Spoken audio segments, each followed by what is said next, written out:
요즘 스포츠와 회사 그리고 각 기관마다 이 공동체성을 강조합니다. 그런데 그 공동체성에 따라서 그 공동체마다 그 지향점이 다른 것을 보게 됩니다. 어떤 공동체는 자기 지향적 공동체가 있고요. 다른 공동체는 타인 지향적 공동체가 있습니다. 자기 지향적 공동체는 내가 수치를 당해서는 안 된다. 그래서 힘의 윤리를 따릅니다. 그러나 타인 지향적 공동체는 모든 사람들이 다 사랑받는 존재다. 그래서 그 사랑의 윤리를 따릅니다. 우리 기독교가 지향하는 것은 이 사랑의 윤리가 있는 공동체입니다. 바로 우리 예수님께서 이 땅에 오셔서 보여주신 그 사랑의 공동체, 그 모형을 따르는 것을 말합니다.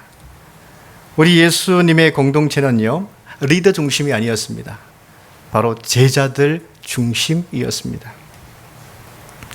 우리 예수님은 제자들을 부르실 때에 그들이 그 세상 가운데 어떻게 살았는지, 어떤 세상에 살았는지 그 맥락을 다 아셨습니다.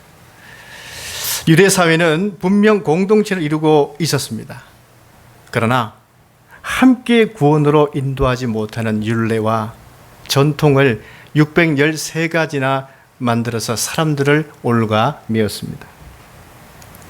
이것은 상층 계층과 하층 계층, 그리고 의인과 죄인, 또 외식과 분노의 사회를 만들었습니다.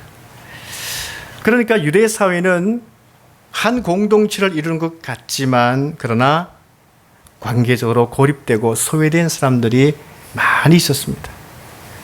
우리 예수님께서는 이러한 문제를 해결하시기 위해서 12 제자를 부르시면서 그 공동체가 무엇인지를 보여주신 것이죠. 우리 예수님께서는 제자 한 사람 한 사람과 그 사랑의 관계를 맺었습니다. 어떤 방식으로 관계를 맺었습니까? 그냥 잘 해주셨습니까? 하나님은 누구이신지, 지금 하나님께서는 무엇을 위하여 일하고 계시는지, 하나님은 어떤 가치를 가지고 계시는지 그 하나님 나라 가치성을 가지고 제자들 한 사람 한 사람들을 다 대해 주셨습니다. 그래서 제자들로 하여금 하나님 안에서 살도록 지도해 주신 것이죠. 여기에서도 하나 예수님께서는 제자들 각자에게 주신 그 믿음의 분량이 무엇인지 그것도 알 수 있도록 도와주셨죠. 요한의 경우를 보십시다. 그는 골고다 언덕에 십자가 지시는 그 예수님 그 십자가 아래까지 예수님과 함께 있었던 제자였죠. 예수님의 마지막 순간까지 충성스럽게 섬겼던 요한이었습니다. 또한 요한은 영적인 통찰력을 가지고 있었던 사람이죠. 그래서 이 요한의 이 꼼꼼한 성격을 통해서 그 요한은 메시아신 예수님의 그 모든 행적에 대해서, 가르침에 대해서 잘 기록할 수 있도록 하셨지요. 그래서 우리가 기록된 요한복음을 읽게 되면 신앙의 기초가 무엇인지 탄탄하게 세워질 수 있습니다. 또한 사도 요한이 기록한 요한 1서를 보게 되면 이 하나님과 사귐이 무엇인지를 잘 이해할 수 있도록 기록되어 있는 말씀이죠. 거기에 반하면은 베드로는 어떻습니까? 베드로는요, 강력한 믿음을 경험하고 싶었습니다. 그래서 막 덤벼드는 그런 태도를 가지고 있었죠. 믿음의 세계에 막 뛰어드는 그런 성격이었습니다.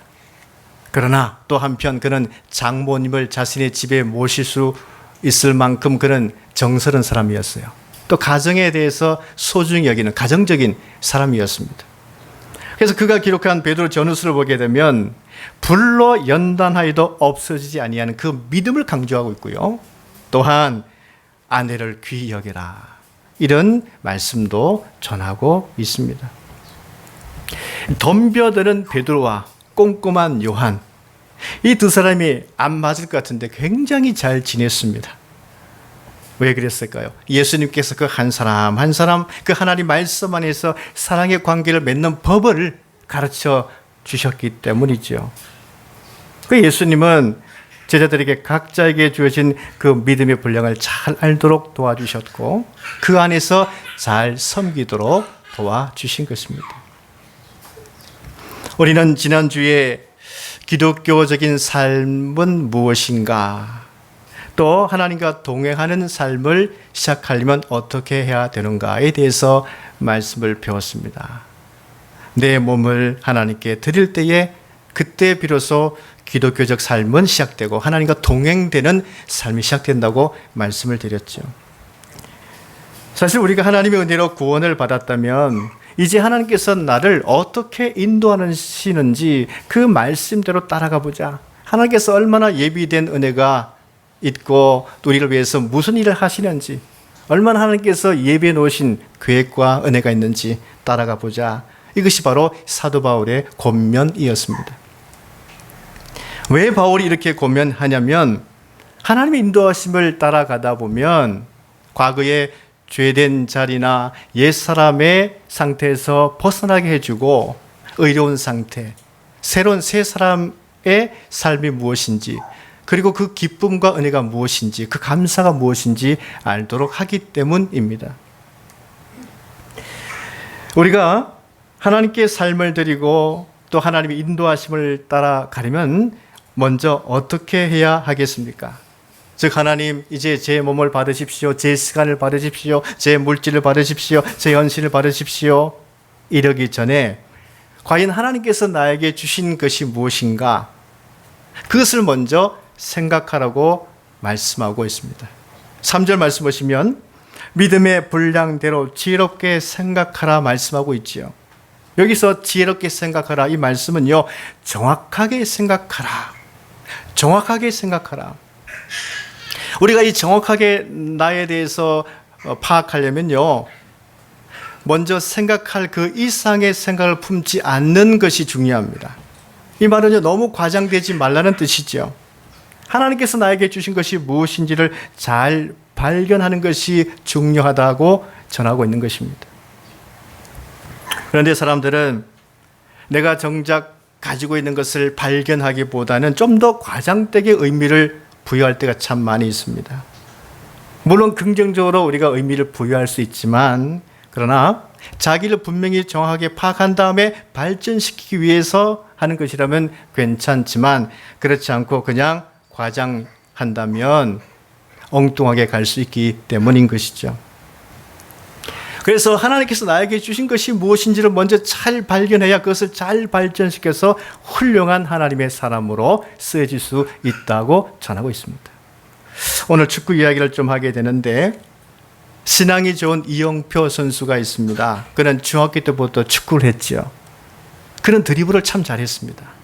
그리고 굉장히 민첩했습니다. 신속함이 있었습니다.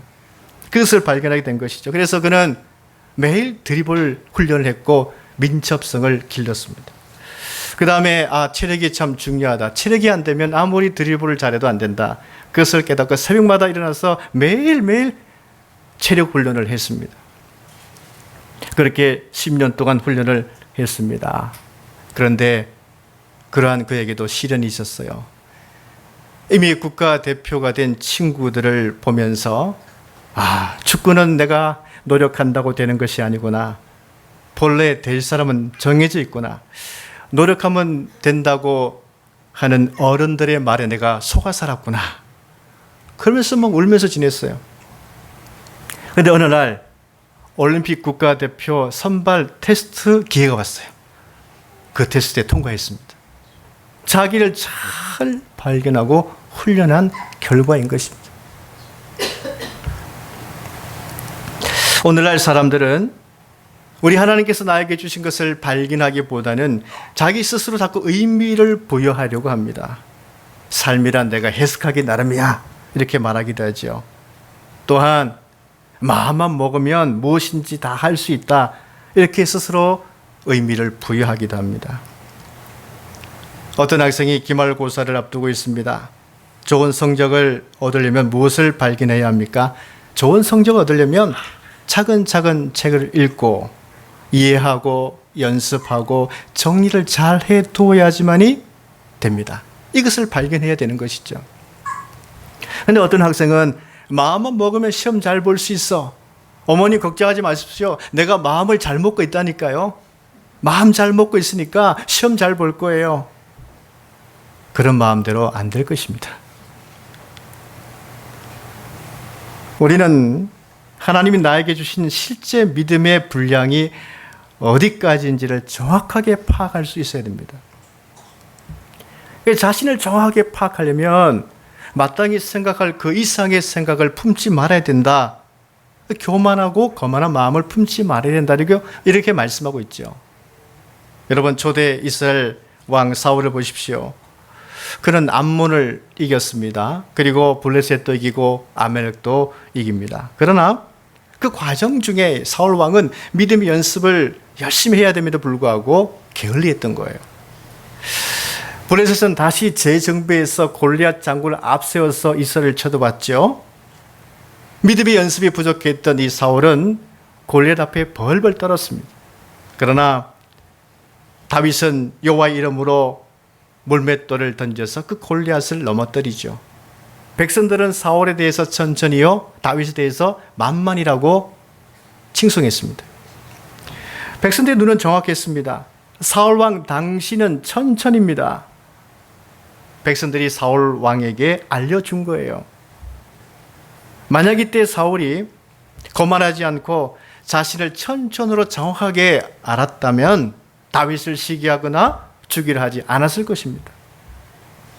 그러면 이 사울은요, 이전에도 자기 자신에서 정확하게 파악하지 않았던 전적이 있죠. 분명히 예배 집례는 선지자가 하도록 되어 있었습니다. 하지만 사무엘 선지자가 집례할 예배를 다급하다고 상황이 본인이 집례하고 말았습니다. 아무리 왕이라 해도 하나님의 말씀이 떨어지면 왕위의 권세를 갖고 계신 하나님의 말씀에 순종해야 하는 것이 왕이었습니다. 그러나 사울은 자기 마음대로 의미를 부여했죠. 우리 하나님은 이렇게 좋고 기름지고 좋은 소와 양을 바르실 것이야. 다 하나님은 진멸하라고 했던 것이지만 그는 그것을 구별해서 하나님께 드립니다. 의미를 부여한 것이죠. 하나님은 틀렸다고 말씀하십니다. 순종이 제사보다 낫고 듣는 것이 수량의 기름보다 낫다고 하나님이 말씀하셨습니다. 여러분, 우리는 어떤 면에서 겸손해야 할까요? 내가 지금 하나님의 말씀의 뜻과 하나님의 실체를 내가 발견하고 그 의미를 찾고 있는가? 아니면 내가 스스로 의미를 막 부여해서 내 마음대로 해석하면서 살아가고 있는가? 우리는 잘 분별할 수 있어야 합니다. 지혜로운 사람은 우리 하나님께서 무슨 말씀을 하시는지 정확하게 발견하는 사람입니다. 다윗은 자신을 정확하게 파악한 사람이죠. 그 전쟁터에 나왔을 때에 사울이 좋은 갑옷을 입혀줍니다. 또 칼도 줍니다. 그러나 다윗은 그것을 입고 그 칼을 가지고 나가지 않았습니다. 대신에 자신이 잘하는 물맷돌을 들고 나가서 던졌습니다. 골리앗을 이겼습니다. 그래서 이스라엘 공동체에 큰 유익을 주었습니다. 여러분, 자신을 정확하게 평가하고 파악하게 되면 다윗은 공동체에 큰 유익을 줄 수 있습니다. 여기서 한 가지 더 생각해 보아야 하는 것은 무엇입니까? 믿음의 분량대로, 이게 무슨 말씀일까? 믿음의 분량대로 이 말씀은 어떤 사람에게는 처음부터 큰 사이즈의 믿음을 주시는 것인가? 어떤 사람에게는 작은 사이즈의 믿음을 주시는 것인가? 어떤 사람은 태어날 때부터 큰 일을 하도록 하나님께서 큰 그릇을 만들어 주시는 건가? 아니면 어떤 사람은 그냥 너는 자그맣게 태어나라, 그렇게 하셨는가? 하지만 그런 뜻이 아닙니다. 여기서 분량대로, 이 말의 뜻은요, 측량의 기준을 말합니다. 그릇의 양을 말하는 것이 아니라 측량의 기준. 내가 나를 파악할 때에, 나를 정확하게 파악할 때에 어디에 기준을 두고 측량해야 되는 것인가? 그것은 바로 예수 그리스도의 구속의 은혜에 측량의 기준을 두고 자신을 파악해야 한다는 것이죠. 여러분, 우리 주님께서는 나를 구원하시되 십자가 지신 예수 그리스도를 믿는 믿음을 통해서 우리를 구원받게 해주셨습니다. 그러면 우리의 삶은 항상 예수 그리스도 은총 안에 있다는 사실을 기억하며 살아야 되는 것이죠. 이 말씀은 누구든지 예수 그리스도의 구속 은총 아래서는 다 똑같다 하는 것입니다. 물론 우리에게 다양한 배경이 있습니다. 능력도 다양할 수 있습니다. 또 개인의 차이가 있을 수 있습니다. 그러나 그런 것 때문에 그가 예수님께 구원받은 것이 아닙니다. 우리 모두는 예수님의 은혜 때문에 구원을 받은 것이죠. 그래서 우리 하나님께서는 예수 그리스도 안에서 누구든지 공평하게 사랑하십니다. 이 사실을 발견해야 되는 것이죠. 그래서 이 하나님의 사랑은요, 내가 노력하면 얼마든지 구원받을 수 있는데 이렇게 과대평가하지 않도록 해주시고요. 아니면 나는 이미 너무 많은 죄와 허물이 있어서 나는 이미 틀렸어, 이렇게 과소평가하지 않도록 만들어주십니다. 그러니까 하나님의 눈에는 우리 모두가 다 가장 사랑스럽고 존귀한 자들이다 하는 뜻이죠. 하나님은 그래서 이 사랑의 기준을 따라서 각자에게 독특한 은사를 주셨습니다. 나만에게 있는 은사를 주신 것이죠. 나만에게 있는 능력을 주신 것이죠. 바로 그러하기 때문에 우리는 여기에 어떻게 해서 연합해서 좋은 교회를 이룰 수 있는가? 이 좋은 교회, 아름다운 교회를 이룰 수 있도록 하나님께서 주신 그 지혜가 여기 있음을 알 수 있습니다.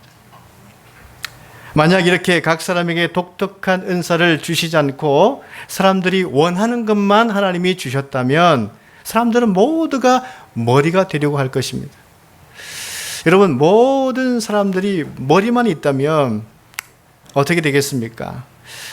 그렇게 말하지 않겠습니까? 우리는 다 참 지식 있고 냉철하기는 한데 왜 이렇게 우리는 뜨겁지 않지? 왜 뜨거운 심장은 없는 것이지? 여러분, 실제적으로 심장이 없다면요, 머리끝부터 발끝까지 그 모세 혈관까지 이 생명의 피를 퍼보내는 것을 과연 누가 하겠습니까? 머리만 있으면 되는 것이 아니죠. 심장도 있어야 되는 것이죠. 냉철과 뜨거움이 같이 있어야 되는 것이죠.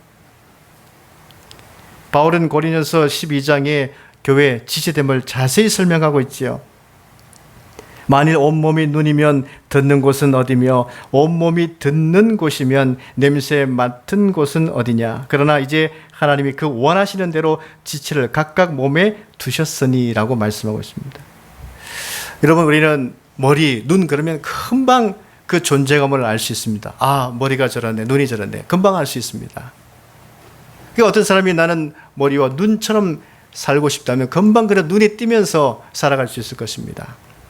그러나 잘 보이지 않지만 정말 중요한 지체가 있죠. 잘 보이지 않지만 중요한 지체 무엇일까요? 속눈썹입니다. 속눈썹. 여러분, 속눈썹이 얼마나 중요합니까? 위에 있는 속눈썹 몇 개 있을까요? 100개요, 150개. 아래 속눈썹은 70개 내지 80개가 있습니다. 근데 여러분, 이 속눈썹이 얼마나 작은 것에 예민한지요. 작은 먼지 따위가 들어오게 되면 눈을 탁 감게 된다는 것입니다. 자동적으로. 눈을 보호해줍니다. 사막을 살아가는 낙타 여러분 잘 아시죠? 특별히 낙타는요, 속눈썹이 아주 길게 되어 있습니다. 하나님 그렇게 만드셨어요. 만약 낙타에게 우리처럼 이 짧은 눈썹이 있다면 그는 이 사막을 횡단할 수 없을 것입니다. 그 긴 속눈썹 때문에 사막에 강한 햇빛을 좀 막아주고 또 모래 먼지로부터 눈을 보호해주는 그런 역할을 하게 하는 것이죠. 근데 하나님께서는 불필요하고 또 약하고 이런 지체가 없다는 뜻입니다. 여러분, 성경이 이렇게 몸의 비유로 은사를 설명하는 그 이유가 무엇이겠습니까? 그것은 하나님께서 우리 각자에게 주신 은사에 대해서 과대평가하거나 또한 과소평가하지 못하도록 하기 위해서 하나님은 이 몸의 지체를 가지고 그 은사가 무엇인지를 설명하신 겁니다. 6절 말씀 보십시오. 우리에게 주신 은혜대로 받은 은사가 각각 다르니 우리가 자만할 수 없는 이유가 바로 여기 있습니다. 하나님이 주신 은혜로 주어진 은사이기 때문입니다. 여러분, 어떤 은사가 있습니까? 예언의 은사가 있죠. 섬기는 은사가 있습니다. 가르치는 은사가 있습니다. 위로하는 은사가 있고, 구제하는 일, 다스리는 일, 긍휼을 베푸는 일, 이렇게 있습니다. 예언이라고 하는 것은 무엇입니까? 설교하는 것을 말합니다. 하나님 말씀을 전하는 것을 말합니다. 근데 이 설교하는 말씀을 전할 때도 믿음과 잘 조화를 이루는 가운데서 설교해야 됩니다. 믿음을 떠난 설교가 있을 수 있습니다. 복음을 떠난 말씀이 있을 수 있습니다. 그렇게 해서는 안 된다는 뜻이죠. 섬기는 일이 있습니다. 실제적인 봉사를 말하고 있는데 관리 능력, 행정 능력을 말합니다. 가르치는 일이 있습니다. 진리를 가르칠 때에 남들이 듣고 납득할 수 있을 정도로 선명하게 잘 가르치는 것을 말하고 있습니다. 위로하는 일이란 다른 사람 옆에 나란히 있으면서 지지해 주는 것을 말하죠. 구제하는 일이란 관대함을 가지고 지혜롭게 베푸는 것을 말합니다. 베풀 때도 지혜롭게 베풀어야 됩니다. 다스리는 일, 사람들에게 잘 따르도록 하는 것입니다. 비전을 제시합니다. 그 비전을 이룰 수 있도록 고무하는 그 능력이 있는 일입니다. 긍휼 일이라고 하는 것은 아프고 연약한 사람들을 잘 돌보는 것을 말합니다. 여러분은 이 공동체를 위해서 어떤 은사를 받았습니까? 하나님께서 특별히 나에게 내 눈에 잘 보이게 하는 것들이 있지요. 어떤 사람은 교회 오면 의자가 삐뚤어져도 금방 보여가지고 그것을 바로 잡는 사람이 있습니다. 근데 그것을 못 보는 사람이 있습니다. 그럼 본 사람은 또 못 본 사람에게 아이 당신은 이 의자 삐뚤어진 것도 안 보이냐고, 좀 하면 안 되냐고.